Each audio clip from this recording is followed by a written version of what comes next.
Dalam 40 tahun sejak awal tahun 80-an, 1980 hingga saat ini, 113 kota di Tiongkok didirikan membangun tempat tinggal perumahan kondo apartemen untuk 740 juta penduduk atau hampir 25 miliar meter persegi bangunan.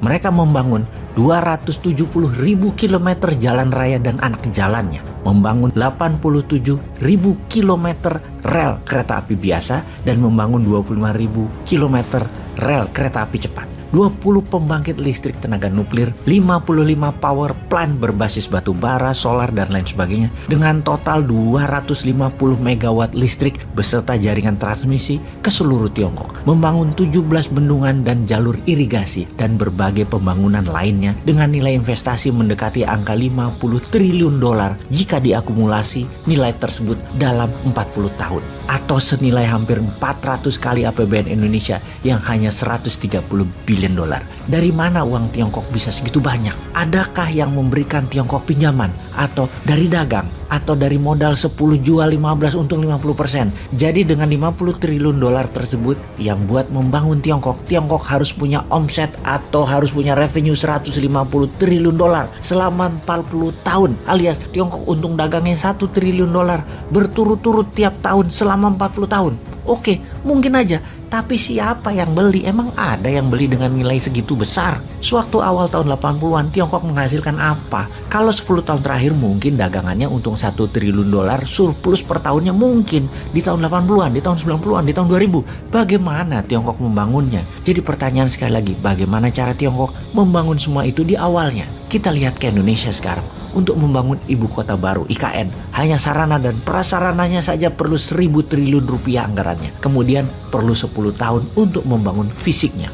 Untuk membuat Indonesia negara superpower di tahun 2045, ini lain lagi anggaran yang dibutuhkan. Bukan saja membangun ibu kota yang diperlukan, namun ribuan hal kita bangun bersama. Misalnya, membuat bendungan di utara Jakarta, membuat bendungan laut di utara Semarang, membuat jalur tol laut ke seluruh Indonesia, membuat jaringan kereta api sepanjang 30.000 km melingkari setiap pulau di Indonesia, membangun jalan non-tol seluruh Indonesia sepanjang 80.000 km baru dan memperbaiki yang lama, membangun sarana tinggal yang layak untuk 100 juta penduduk. Berikut sarana eco-living yang layak lainnya seperti sekolah, pasar, rumah sakit, sarana bermain, olahraga, dan lain sebagainya.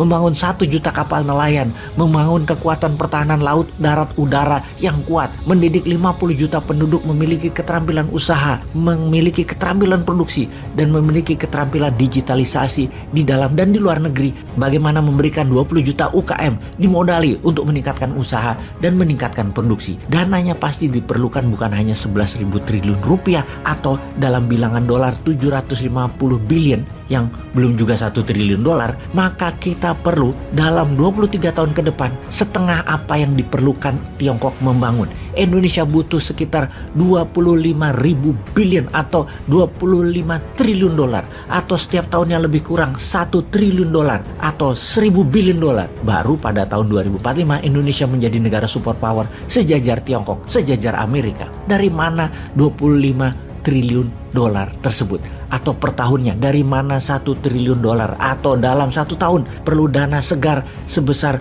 PDB Indonesia saat ini 16.000 triliun rupiah. Rumusnya sederhana. Jumlah uang beredar harus sama dengan jumlah atau nilai barang yang diproduksi. Jadi kita menengok sisi produksinya terlebih dahulu.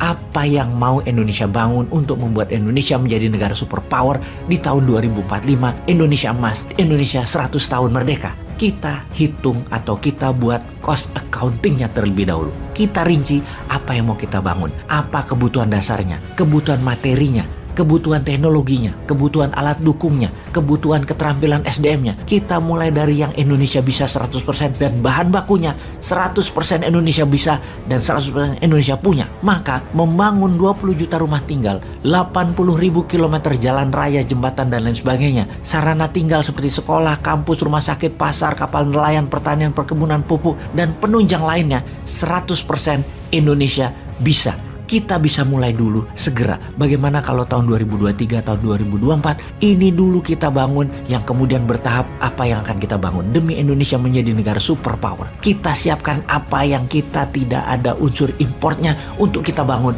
segera.